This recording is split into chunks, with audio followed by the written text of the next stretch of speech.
Welcome back students, आप सभी का स्वागत है ट्रेंड्स एजुकेशन के चैनल पे। तो हम इस वीडियो में बात करेंगे माइक्रो इकोनॉमिक के बारे में। माइक्रो इकोनॉमिक के बारे में हमने डिस्कस कर लिया था लास्ट वीडियो में। 2 वीडियो ऑलरेडी इसके ऊपर बन चुके हैं। अगर आपने नहीं देखा है तो सबसे पहले उस वीडियो को देख लीजिए, देन आफ्टर इस वीडियो को कंटिन्यू करिए। तो इस वीडियो में हम माइक्रो इकोनॉमिक के बारे में बात करेंगे, क्या होता है माइक्रो इकोनॉमिक, उसके डेफिनेशंस के बारे में और सम इंपॉर्टेंट पॉइंट्स के बारे में। तो चलिए स्टार्ट करते हुए माइक्रो इकोनॉमिक का क्या मीनिंग दिया गया है उस मीनिंग के हिसाब से हम बात करते हैं। तो macroeconomic is the branch of economic which analyze the entire economy. It deal with the total employment, national income, national output, total investments, total consumptions, total savings, general price level, interest rates, inflations, trade cycle, business fluctuations, etc. Thus microeconomic is the study of aggregate. तो क्या बोला गया है कि micro economic क्या है। Micro economic जो भी एनालाइज करता है वो एंटायर इकोनॉमिक पे करता है। माइक्रो इकोनॉमिक पूरे के पूरे इकोनॉमिक के ऊपर स्टडी करने का काम करता है। इसके अंदर जो माइक्रो इकोनॉमिक किससे किससे डील करता है, चाहे वो टोटल एम्प्लॉयमेंट के बारे में हो, नेशनल इनकम के बारे में हो, नेशनल आउटपुट के बारे में हो, टोटल इन्वेस्टमेंट के बारे में हो, टोटल कंजप्शंस के बारे में हो, टोटल सेविंग्स के बारे में हो, जनरल प्राइस लेवल के बारे में हो, इंटरेस्ट रेट के बारे में हो, इन्फ्लेशंस के बारे में हो, ट्रेड साइकिल, बिजनेस फ्लक्चुएशंस, ये सब के बारे में माइक्रो इकोनॉमिक स्टडी करता है एग्रीगेट के साथ। एग्रीगेट का मतलब होता है टोटल। अगला बात कर लेते हैं हम डेफिनेशंस के बारे में, क्या दिया गया है डेफिनेशन। तो डेफिनेशन जो है J.L. हैंसन ने दिया है। J.L. हैंसन ने दिया है। क्या बोलते हैं कि macro economic is that branch of economic which considers the relation between large aggregates such as the volume of employment, total amount of savings, investments, national income, etc. तो क्या बोलते हैं J.L. हैंसन जी, माइक्रो इकोनॉमिक जो है वही बोल रहा है कि ये लार्ज एग्रीगेट में बात करता है। माइक्रो इकोनॉमिक के जैसा नहीं है। माइक्रो तो छोटे छोटे पार्ट में बात करता था, लेकिन माइक्रो जो है बड़े लार्ज क्वांटिटी में बात करता है, लार्ज अमाउंट में बात करता है, लार्ज एग्रीगेट्स में बात करता है। चाहे वो एम्प्लॉयमेंट की बात हो तो टोटल एम्प्लॉयमेंट की बात करेगा, अगर सेविंग की बात हो तो टोटल सेविंग्स की बात करेगा, इन्वेस्टमेंट की बात हो तो टोटल इन्वेस्टमेंट का बात करेगा, नेशनल इनकम के बारे में बात करेगा। ओके, तो डेफिनेशन में ये था माइक्रो इकोनॉमिक। होप सो आप लोग समझा होगा। आगे की बात करते हैं। सेकंड दिया गया है प्रोफेसर कार्ल स्पारिफियो। ठीक है, कार्ल साफ्रियो क्या बोलते हैं, micro economic deal with the functions of economic as a whole.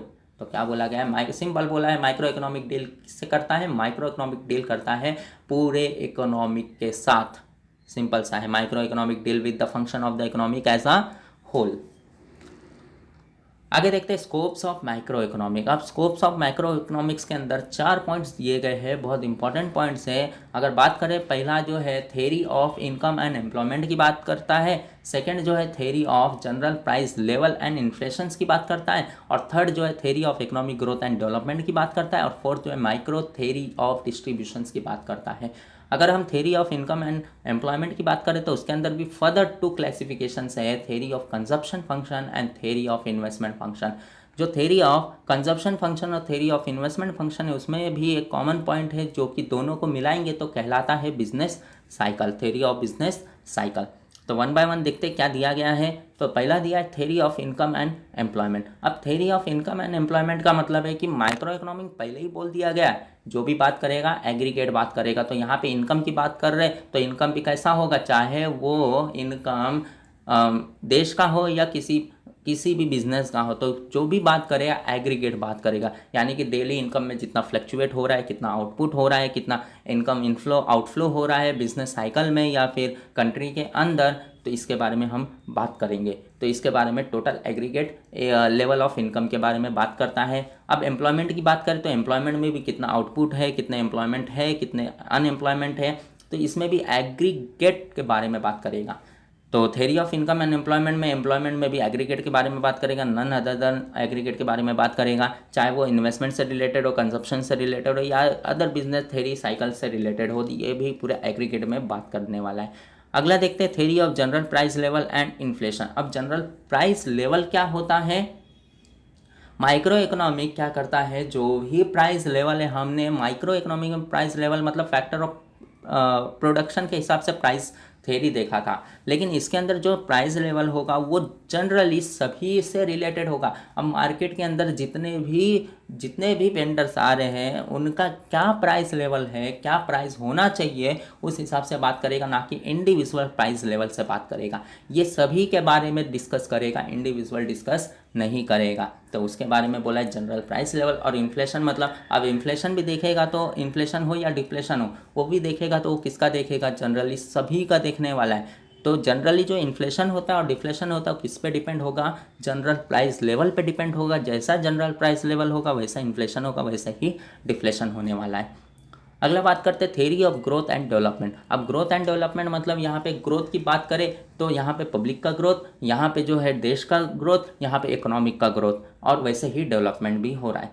तो क्या बोला गया है कि जितने भी अनडेवलपमेंट है, जितना भी पॉवर्टी है, उनको ख़त्म करना, पॉवर्टी को ख़त्म करना, अनडेवलपमेंट को ख़त्म करना, अनएम्प्लॉयमेंट को ख़त्म करना, तब जाके कहीं ना कहीं theory of growth and development fit बैठेगा। तो माइक्रो इकोनॉमी क्या करता है, इंडिविजुअल के ऊपर स्टडी नहीं करता है, यानी कि जो पॉवर्टी होगी वो किसकी होगी, पूरे के पूरे एंटायर की होगी। एंटायर जो भी दिया गया है, जो भी पॉवर्टी है, उनको ख़त्म करना, इंडिविजुअली ख़त्म ना करना। अंडर डेवलप मतलब जहाँ पे कुछ भी डेवलपमेंट नहीं है वहाँ पे डेवलपमेंट करना, और जो अंडर डेवलपमेंट है उसको ख़त्म करना, तब जाके कहीं ना कहीं इकोनॉमिक ग्रोथ एंड डेवलपमेंट दिखाई देगा। अगला बात करते हैं माइक्रो थ्योरी ऑफ डिस्ट्रीब्यूशन। अब डिस्ट्रीब्यूशन की बात कर रहे हैं तो यहाँ पे जो भी डिस्ट्रीब्यूट हो रहा है, अब थ्योरी ऑफ डिस्ट्रीब्यूशन मतलब यहाँ पे बात करेंगे हम related with rent, wages, interest and profit. तो फैक्टर ऑफ प्रोडक्शन में हम माइक्रो इकोनॉमिक में बात किए थे कि हर पर्सन मतलब हर एंटरप्रेन्योर को प्रॉफिट मिलना चाहिए, हर लैंड को रेंट मिलना चाहिए, हर लेबर को वहाँ पे वेजेस मिलना चाहिए, और हर कैपिटल को वहाँ पे इंटरेस्ट मिलना चाहिए। लेकिन ये हमने माइक्रो में देखा था, मतलब स्मॉल पार्ट्स में देखा था। इसके अंदर हम मैक्रो में देख रहे हैं, मतलब बड़े बड़े पार्ट्स में देखेंगे, यानी कि जो भी होगा नेशनल इनकम से रिलेटेड होगा, टोटल नेशनल इनकम से रिलेटेड होगा। तो जो भी डिस्ट्रीब्यूशन होने वाला है, चाहे वो रेंट का हो, वेजेस का हो, इंटरेस्ट का हो, या फिर प्रॉफिट का हो, कैसे होगा, एग्रीगेट में होने वाला है। ओके, तो इस वीडियो में हम बस यहाँ पे ही स्टॉप करते हैं। यहाँ तक हमने देखा मीनिंग के बारे में, डेफिनेशंस के बारे में, और सब स्कोप्स ऑफ मैक्रो इकोनॉमिक के बारे में। ये इंपॉर्टेंट था, आप लोग इसे याद रखोगे। तो इस वीडियो में बस इतना ही। अगर आपको कोई डाउट होगा तो हमारे टेलीग्राम ग्रुप को ज्वाइन कर सकते हो, लिंक जो है आपको डिस्क्रिप्शन में मिल जाएगा, वहाँ पे जाके क्लिक करके हमारे टेलीग्राम ग्रुप में ज्वाइन हो जाइए, और जो भी डाउट्स होगा वहाँ पे रेज कर सकते हो, उसके आंसर आपको मिल जाएंगे। तो इस वीडियो में बस इतना ही, हम मिलते हैं अब नेक्स्ट वीडियो में। तब तक के लिए टेक केयर एंड धन्यवाद।